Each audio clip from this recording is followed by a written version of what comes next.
नमस्कार विद्यार्थियों, एक बार फिर से आपका स्वागत है हमारे लाइव क्लास में। विद्यार्थियों, अभी तक हम सामाजिक विज्ञान क्लास 10 की 3 पुस्तकें पूरी कर चुके हैं। हिस्ट्री की, भूगोल और पॉलिटिकल साइंस की। अगर अभी तक आप इस चैनल पर पहली बार आए हो तो आप उन लास्ट वीडियोस देखिए, आपको ध्यान पड़ेगा कि हमने सिलेबस कितना करवा दिया है। तो बिना किसी देरी करते हैं स्टार्ट आज की लाइव क्लास हमारे अपने चैनल लेसन नंबर 1। आज स्टार्ट कर रहे हैं बुक नंबर 4 अर्थशास्त्र की। लेसन नेम है विकास। टॉपिक पहला अर्थव्यवस्था, वह ढांचा जिसमें लोगों को आर्थिक क्रियाओं का अध्ययन करवाया जाता है। विद्यार्थियों, अर्थव्यवस्था है इसमें क्या होगा? आर्थिक ढांचा होगा। क्या होगा? आर्थिक ढांचे का अध्ययन होगा। ठीक है ना, आर्थिक ढांचे का अध्ययन। ठीक है, आगे बात आर्थिक विकास की। तो इस प्रक्रिया में अर्थव्यवस्था की प्रति व्यक्ति आय लंबे समय बढ़ती है। आर्थिक विकास की एक प्रक्रिया है। क्या एक प्रक्रिया? इसमें अर्थव्यवस्था की प्रति व्यक्ति आय क्या करती है? बढ़ती है। विद्यार्थियों, गौर करने वाली बात है ये। फिर विकास, विकास के लक्ष्य अलग लोगों के लिए अलग अलग हो सकते हैं। आवश्यक नहीं है कि जो विकास का लक्ष्य मेरे लिए वह आपके लिए हो। कोई भी एक बात किसी व्यक्ति के लिए विकास हो, किसी अन्य के लिए नहीं। चलिए समझते इस बात को उदाहरण के जरिए। एक नए हाईवे का निर्माण होता है तो हाईवे जानते हो, बहुत बड़ी रोड होती है। हाँ, तो वो कुछ लोगों के लिए विकास हो सकता है, लेकिन उस किसान के लिए, उस व्यक्ति के लिए विकास नहीं होगा जिसका जमीन या मकान उस रोड के निर्माण के दौरान बीच में आ गया हो। क्योंकि हम जानते हैं कि जब सड़क निर्माण होता है तो अतिक्रमित जो मकान है, जो रोड के अंदर आ रहे हैं, उनको तोड़ दिया जाता है। जमीनें हैं, सरकार को चाहिए होती है, उन जमीनों को सरकार अपने अंडर में ले लेती है। तो वो लोग तो उसको विकास नहीं मानेंगे।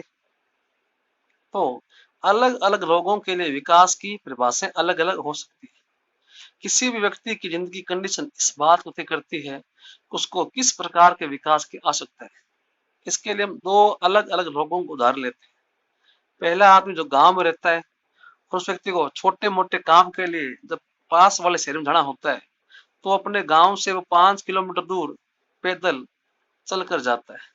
उसके बाद वहां से उसे छोटी गाड़ियां मिलती है नजदीक शहर के लिए। वही बात करें अन्य व्यक्ति की, दिल्ली में रहता है, दिल्ली से बाहर रहता है, तो उसको अपने ऑफिस, उसका दिल्ली के अंदर बना हुआ है, वहां तक उसे आने के लिए 1 किलोमीटर वो चलता है पैदल, फिर रिक्शा पकड़ता है, फिर वहां से 1 घंटा वो यात्रा करता है। उसके बाद वह मेट्रो स्टेशन पहुंचता है। विद्यार्थियों, मेट्रो वो होता है एक नई प्रकार की ट्रेन है, उसे मेट्रो ट्रेन बोलते हैं। सामान्य ट्रेन से कुछ अलग होती है। वहां 1 घंटे सफर करने के बाद वह अपने ऑफिस जाता है। और अगर सोचिए, अगर वो मेट्रो की लाइन है, उसके जहां वो रहता है उस एरिया के आसपास पहुंच जाए तो वह व्यक्ति उस चीज को अपना विकास मानेगा। तो विद्यार्थी समझ गए, प्रत्येक व्यक्ति के लिए विकास की परिभाषा अलग अलग है। जो भी विद्यार्थी मेरे वीडियो देख रहे हैं, आपके लिए विकास क्या होगा बताइए, हमें कमेंट कीजिए। अगर आप अपने लिए विकास किस चीज को मानते हैं, तो ऊपर दिए गए उदाहरण से आप जानते हैं कि विकास के लक्ष्य अलग हैं। लेकिन तत्वों की बात करें, सरकार की बात करें, तो उनको ऐसे लक्ष्य बनाने होते हैं जिनसे वो ज्यादा से ज्यादा जो लोग हैं, जनता है, उनको फायदा कर सके। सरकार एक व्यक्ति के नफा नुकसान के चक्कर में लाखों लोगों का नफा नुकसान नहीं करा सकती। तो अधिक आय, बराबरी का व्यवहार, आजादी, काम की रक्षा, सम्मान और आदर, परिवार के लिए सुविधाएं, वातावरण, ये सभी क्या है? राष्ट्रीय विकास की धारणाएं। विश्व बैंक की विश्व विकास रिपोर्ट 2006 के अनुसार 2004 में प्रति व्यक्ति आय जहां 4,53,000 प्रति वर्ष थे। विद्यार्थियों से जानना भाई, जिन देशों में प्रति वर्ष आय 4,53,000 प्रति वर्ष थी, उन देशों को क्या माना गया है? विकसित देश माना गया है। अमेरिका है, इंग्लैंड है, उनको। और जहां आय कितनी है? 37,000, क्या माना गया? विकासशील, मतलब इंडिया से। फिर यूएनडीपी संस्था है, उनके द्वारा मानव विकास की रिपोर्ट पेश की जाती है। क्या बोलते हैं? राष्ट्रीय विकास का अनुमान उस कंट्री में रहने वाले लोगों का शिक्षा का स्तर, स्वास्थ्य का स्तर, उन कमाई कितनी है, उसके आधार पर तय किया जाता है कि उस कंट्री में विकास हुआ है कि नहीं हुआ।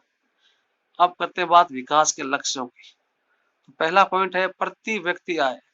जब देश की कुल आय उस देश की जनसंख्या से भाग दे दे और जो राशि मिलती है उससे हम प्रति व्यक्ति आय कहते हैं। विद्यार्थियों को समझ नहीं आए, मान लो इंडिया की कुल आय है, मान लो 1,000,000,000 लगा दी, और इंडिया की कुल जनसंख्या है 130 करोड़। 130 करोड़।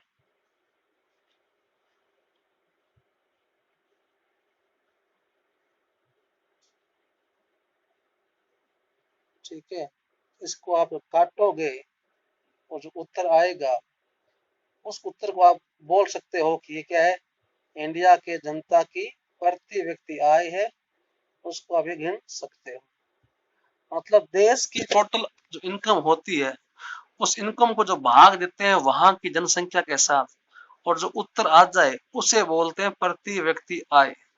तो 2006 की विश्व विकास रिपोर्ट के अनुसार इंडिया में प्रत्येक व्यक्ति कमाई कितनी है? 28,000 रुपए। सकल राष्ट्रीय उत्पाद, किसी देश में होने वाले टोटल आय को सकल राष्ट्रीय उत्पाद कहते हैं। कितनी बड़ी भाषा है। देश की कुल आय, उत्पादित कुल आय, इसमें हर प्रकार की आर्थिक क्रिया से होने वाली आय की गिनती की जाती है। फिर सकल घरेलू उत्पाद, किसी देश में उत्पाद होने वाले कुल आय में से निर्यात होने वाली आय को घटाते हैं और जो बच जाता है उसे कहते हैं सकल घरेलू उत्पाद।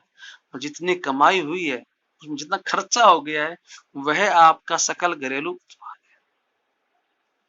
इसके बाद है शिशु मृत्यु दर। इसमें कितना सिंपल है, जो 1,000 बच्चे पैदा होते हैं एक साल में, अगर वो 1 साल की उम्र से पहले मर जाएं तो वो उनकी कहलाएगी शिशु मृत्यु दर। अब मरने वाले बच्चों का आंकड़ा जितना कम होगा, हम विकास को उतना ही अधिक मानेंगे। शिशु मृत्यु दर एक बहुत ही बड़ा महत्वपूर्ण पैमाना है। इससे किसी भी देश की एरिया की स्वास्थ्य सेवाओं की हम जानकारी ले सकते हैं। क्यों ले सकते हैं? आप सोचिए, अगर इस एरिया में बच्चे अधिक मर रहे हो तो हमें लगेगा भाई उस एरिया में क्या है, हॉस्पिटल सुविधा नहीं है। और जहाँ क्या है, मरते हुए बच्चे को बचा लें तो वहां मानते हैं कि यहाँ के डॉक्टर्स बहुत ही बढ़िया है।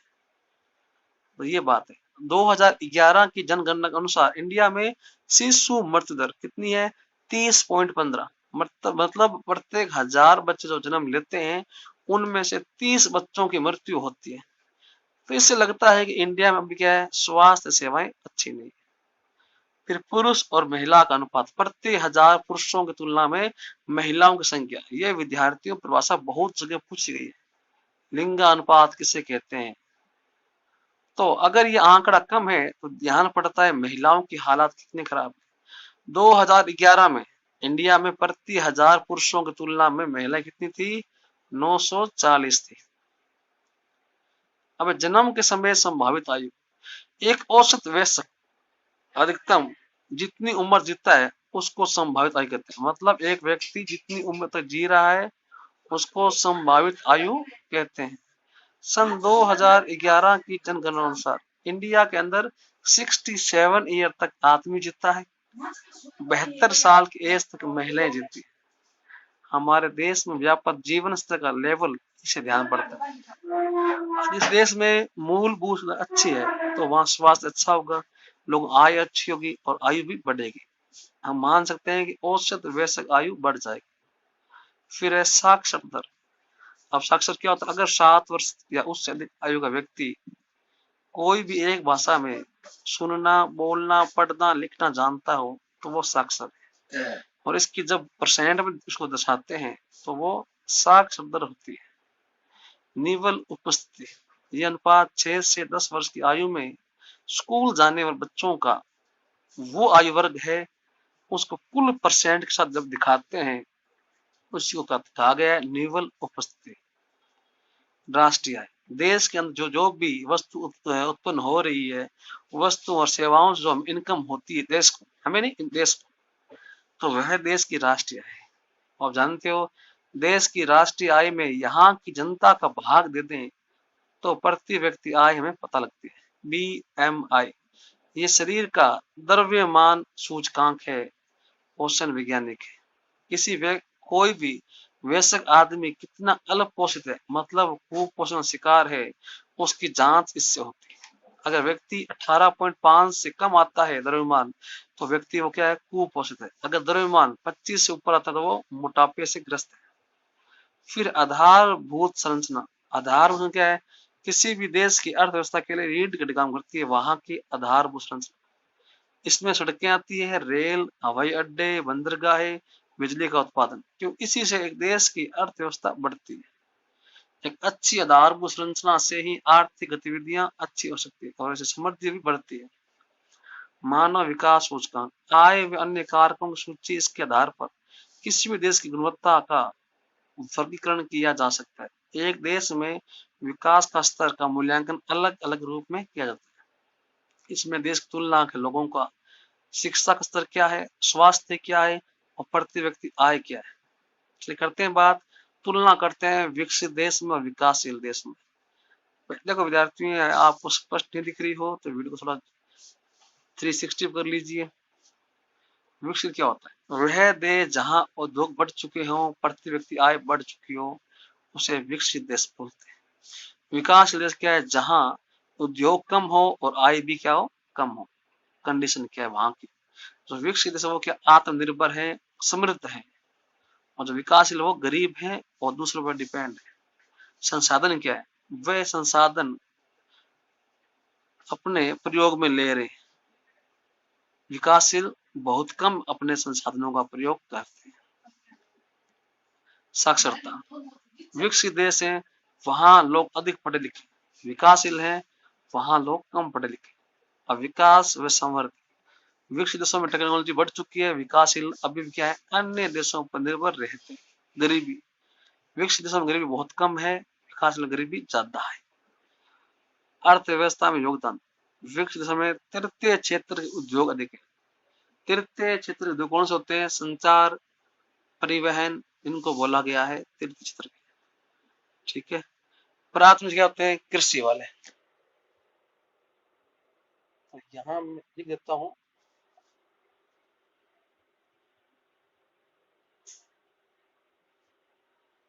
परिवहन,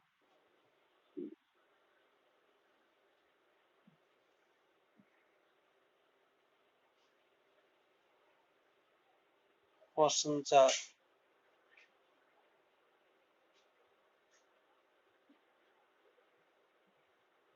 ठीक है,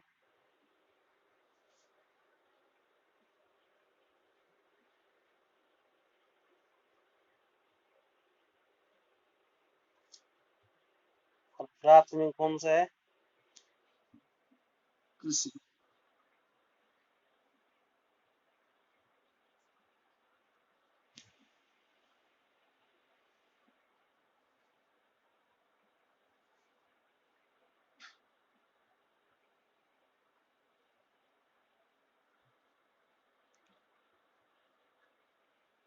कृषि खेती बड़ी, खेती बड़ी, खेती।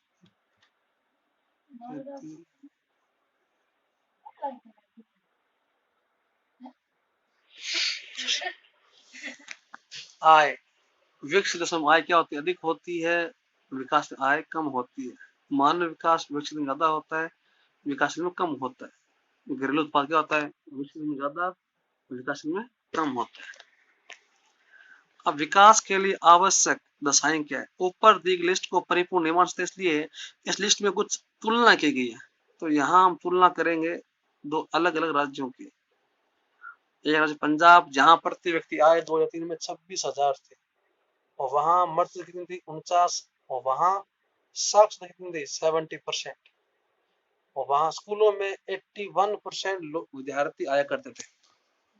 वहीं बात करें केरल की तो यहाँ कमाई थी 22,800, मृत्यु थे 11 और दूसरी साक्षरता वो 91 और विद्यालय में बच्चे 91% बच्चे विद्यालय में आया करते थे। बिहार में कमाई थी 5700 रुपए, मृत्यु दर थी 60, पढ़ाई लिखाई थी 47% और विद्यालय में 41% बच्चे आया करते। इसलिए यहाँ पड़ता है केरल शिक्षा के मामले में क्या है आगे। अगर अभी तक आपने लाइक नहीं किया, लाइक कर दीजिए। इस टेबल में दिए आंकड़ों से बहुत सा रोचक पहलू मिलते हैं। ये आंकड़े विकास के अलग अलग पहलू दिखाते हैं। प्रति व्यक्ति आय माम जहाँ पंजाब ऊपर है, बिहार से नीचे। मध्य देखिए तो केरल की तुलना में पंजाब का हालत बहुत खराब है। ध्यान बढ़ता है केरल में स्वास्थ्य सेवाएं बहुत ही अधिक है। वहीं अधिकांश बच्चे केरल और पंजाब में स्कूल जा रहे हैं और वहीं बिहार में बच्चे स्कूल बहुत कम जाया करते हैं।